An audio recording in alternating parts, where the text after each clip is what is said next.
Well, hey there, my little darklings. I'm Skitty Kitty, your guide through the grim, the ghosted, and the stories that don't stay buried. And tonight, we're heading to one of those places where the rusted relics of former lives are fragile, and so are the memories left behind. So settle in and snuggle up tight. This is the playground. The playground. I was in town for a conference. That's what I told myself. Really, I had time to kill, a gap between appointments, a couple of hours to drift, and I drifted back. The old mill was still there, barely, rusting deeper into its own bones. Roof caved in like a rib cage kicked too many times. I parked on the side of the road, half on gravel, half on memory, and followed what was left of the trail. It had been over 30 years, but the trees hadn't forgotten. The path led me down through that familiar pocket of overgrowth behind the mill. The clearing opened slow, like it was remembering me too, and there it was, still standing, still rotting, still ours. The playground. A little more overgrown, sure. A few pieces had collapsed, but I still recognized everything. We didn't call it that because it had swings or mulch or monkey bars. Hell, no one even built the damn place. It was a dumping ground, a field of cast-offs and broken junk nobody wanted to pay to haul off. We claimed it, turned it into an obstacle courses and kingdoms, dared each other to crawl through busted refrigerators, climbed towers of junk that scraped the sky, and dared gravity to try us.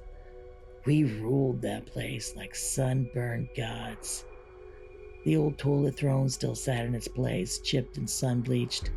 The couch frames were gutted of fabric and pride, all coils and rusted wire. The dryer kingdom had finally fallen, its metal door hanging sideways like a crooked crown. And at the far end of that clearing, the coffin.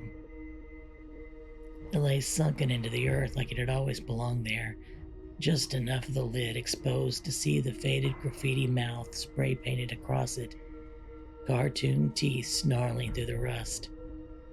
Back then they warned us about old freezers, public service announcements, posters in school hallways. You could die in one, they said, like it was the worst thing we could do. Forget the exposed nails, the glass shards, the whole damn car chassis we used as a jungle gym, but God forbid we mess with an appliance. We didn't touch it, not back then. But I stood there now, boot soles sinking into the soft dirt, staring at it like it had been waiting for me. The lid was sealed shut, the painted mouth grinning up through the weeds. I don't know how long I stood there before I reached out and gripped the handle. It groaned. Not from the hinges, but from depth. Like the air inside hadn't been disturbed in decades, and it didn't take kindly to the light. It took effort, a real pull. The lid fought me, then gave. Inside were remains, small, arranged, half hidden by a rotting tarp, and at the foot, one pair of tiny sneakers, bright blue, yellow laces, toes pointed in like a child forced to stand at attention. I knew those shoes. I used to own a pair just like them. No, not like them. Those were the shoes. I shut the lid, not fast, not in a panic, just shut it. Like maybe if I closed it, the moment would fold back in on itself, and I could pretend it was nothing but old rust and junkyard rot. But the image stayed with me, those shoes, bright blue, yellow laces. The toes pointed inward like he had been standing there too long, waiting for something that never came. I should have called someone. That's what good people do. You find a body, you dial it in. The cops, the fire department, a priest, hell, even the local paper, somebody, anybody. But I didn't. I stood there, staring at the freezer like it might speak first. My hand was still resting on the handle, and my stomach was turning over, slow and deliberate, like it was trying to digest a memory that I hadn't swallowed yet. I felt something creeping up the back of my neck, familiar, but not friendly, like recognition with its teeth bared. I knew those shoes, that much stuck, and not in the nostalgic way either. This wasn't a just like mine kind of memory. No, this was closer, closer than I wanted. I made it home, though I don't remember the drive. I didn't turn on the lights, didn't bother pouring a drink, just went straight to the garage, to the far corner where all the old boxes sat. Most still taped shut from the last move, dusty and sagging at the edges. Childhood crap, the kind you never really look at but you can't bring yourself to throw away. I found a shoebox under a half-collapsed stack of board games and water-damaged comics. Duct tape held the lid down, and my name was scribbled across the top in Sharpie. One of those messy kid scrawls where you can tell the writer didn't care if anyone else could read it, just that it meant something to him. Inside, there were Polaroids. Not many, maybe a couple dozen. Most of them weren't much, blurry snapshots of bikes, trees, kids pulling faces.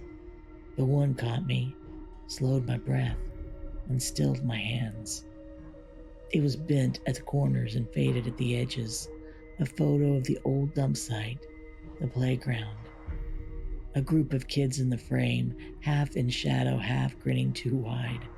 I recognized some of them, not their names, not exactly, but their faces sat heavy in the back of my skull, like stones in water. And right there in the middle of the frame, a boy, standing on the old rusted-out car hood we used to call the King's Perch, grinning like the secret was his alone to carry. He was wearing those shoes, not a pair that looked like him, those same goddamn shoes. I stared at the photo for a long time. My fingers curled around the edges, and I felt something tighten in my chest. A pressure, not pain, but like something trying to push its way out. I knew I had taken the picture, even if I didn't remember the moment. I could feel it in my bones. The way the shot was framed, the angle, the kids positioned like they had been told where to stand. That wasn't accidental, that was staged. That was me. And that was when the silence I had carried for 30 years stopped being background noise and started to feel like something alive, like it had weight, like it had been waiting for me to crack it open. The doctors had said it was post-traumatic retrograde amnesia, said I was lucky to be alive after the fall, head trauma, skull fracture, coma. They told me the memory loss wasn't uncommon, and I believed them. Hell, I built a whole life around forgetting. Until now. Until that body. Until the shoes. And suddenly that blank stretch of childhood I chalked up to bad luck didn't feel so innocent anymore. It felt like a vault, and something was finally turning the key. Not all at once, not a flood, just a seep. Like memory was something that had been soaking the floorboards for years, and I'd only just noticed my socks were wet. I didn't sleep that night, not from fear, not even from guilt, just awareness. The kind that settles in your spine and hums like electricity in the old wiring. I kept circling the photo. The boy in the shoes, the clearing, the angle I swore I remembered framing but couldn't place myself inside. I couldn't name the other kids, couldn't even say what year it was, but I felt like something. Like the beginning of a story I'd told once, then tried to forget. A few things started coming back, not all of it, just glimpses. There was always a hierarchy out there. That part settled easy in my chest, like a stone I'd swallowed long ago. One of those unspoken instinctual things that kids seem to figure out before language even kicks in. Someone was always at the top of the heap, and for a while, I was. Not because I was the biggest or the strongest, but I had presence. That's what the teachers used to call it: authority in my voice, confidence in my step. The others fell in line without needing to be told. Especially him. I don't remember his name, but I remember him. Smaller than me, dirt under his nails, nervous in his own skin, but loyal, scarily loyal. The kind of kid who flinched when someone raised their hand too fast and smiled too wide when you noticed him. He followed me everywhere.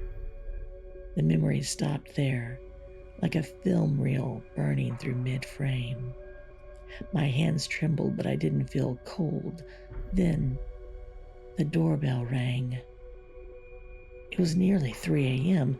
No lights on the street, no movement, just the single chime, sharp as a needle, slicing through the quiet like it knew what it was doing.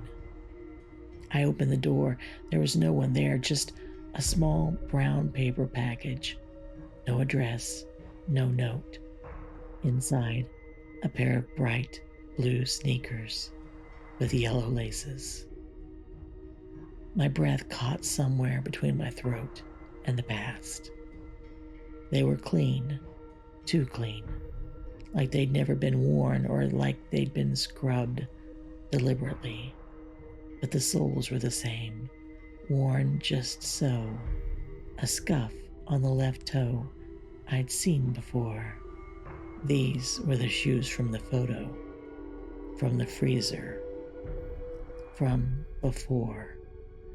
And that's when the rest of it came rushing back. My friend, small and nervous, always hanging on my every word. I'd say things like, "Let's make a new course," and he'd be dragging beams into place before I'd even finished the sentence.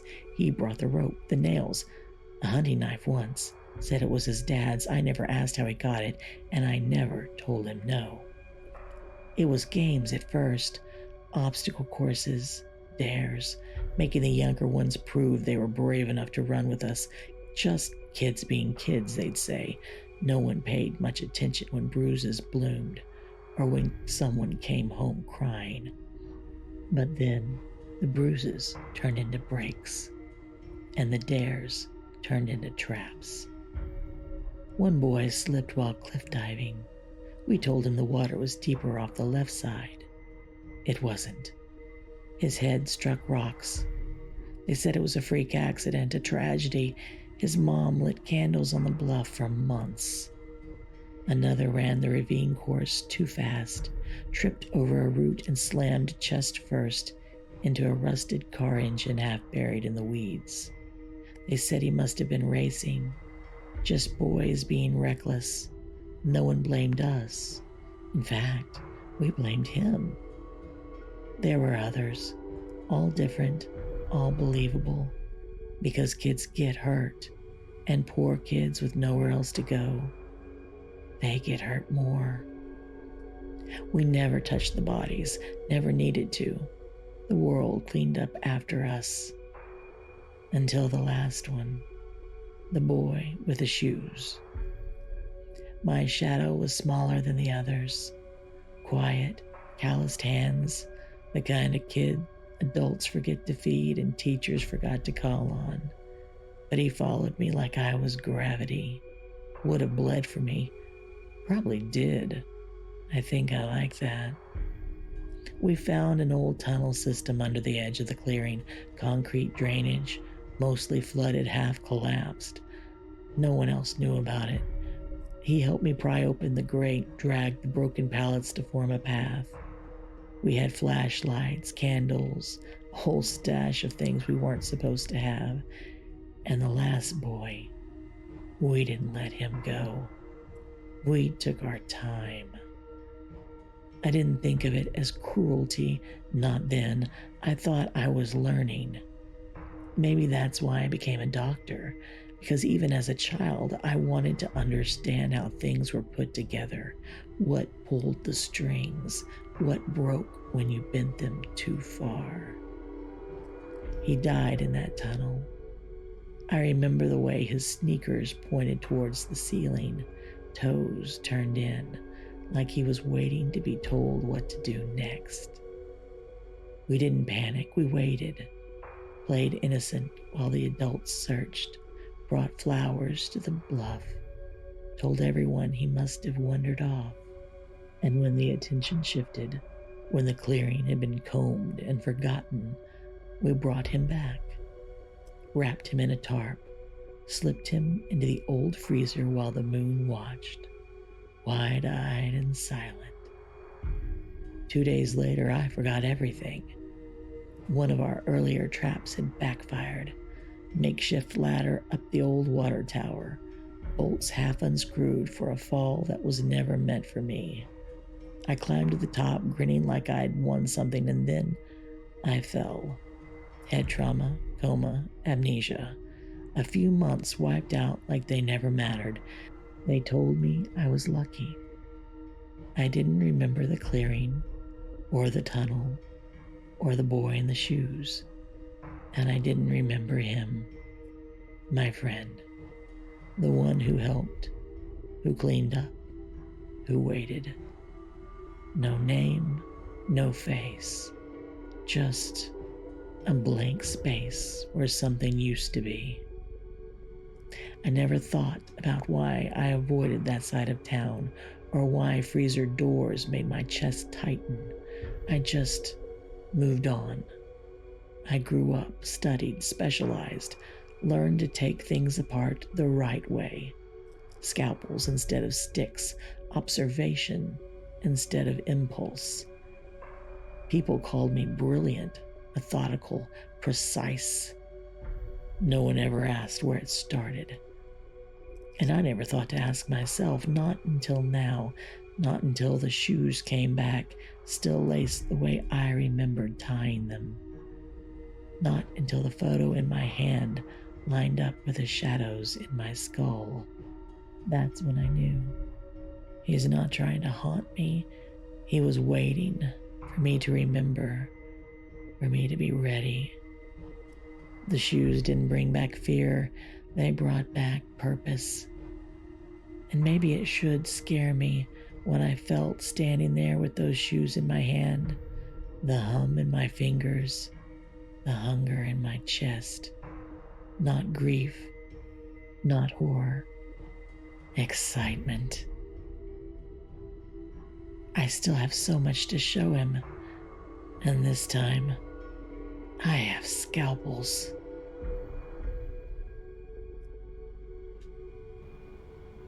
Well now, that was The Playground, a story about childhood kings, broken games, and the kind of loyalty that don't die easy. If it left a chill crawling down your spine, go on and like, comment, and share it with that one friend you'd hide a body with. And remember, some things you bury don't stay gone, especially when someone's still waiting to play. Sweet dreams if you can find them. I'll see you here next time.